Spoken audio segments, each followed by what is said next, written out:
guys, welcome to our frame guide.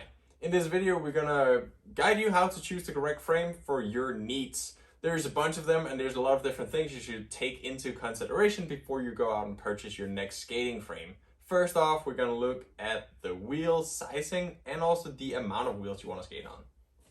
Yeah, so oftentimes when we go out and buy a new frame, it is often because we either are new to the sport or because we are want to get bigger wheels. So therefore, wheel size has a lot to say when we choose a frame. Of course, we have aluminum frames like this one from EO, where there's actually different possibilities here. You can either have 4 wheels of 90 or you can put 3 wheels of 110. And then we have the different sizes here. So we have 110.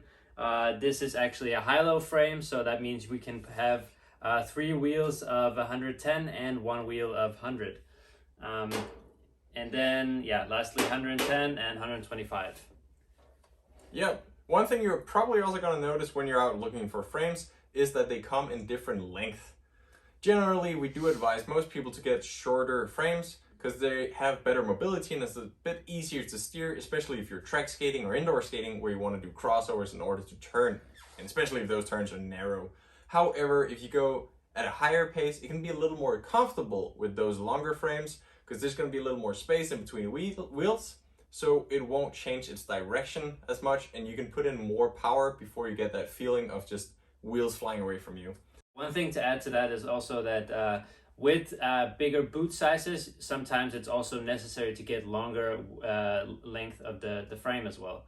That just has something to say with you know, the wheels not rubbing on the bottom of your boot. Speaking of compatibility, another thing you might experience is that your frame is simply too low, so you're gonna feel that wheel touching the bottom of your boot. If that is the case, you can always buy spacers in order to give you a little more space in between the frame and the boot, so you won't have that problem. It's quite easily to mount and to adjust. Another thing you got to take into consideration is the material of your frames. As you can see here, we have some that are made out of aluminum and other options that are made out of carbon fiber. Good thing about carbon fiber is that they're incredibly light. It's the lightest frames that you will find in the market.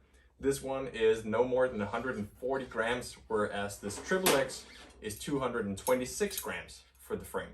So that is obviously going to be a big plus, especially if you're an elite skater looking to skate fast and not just comfort.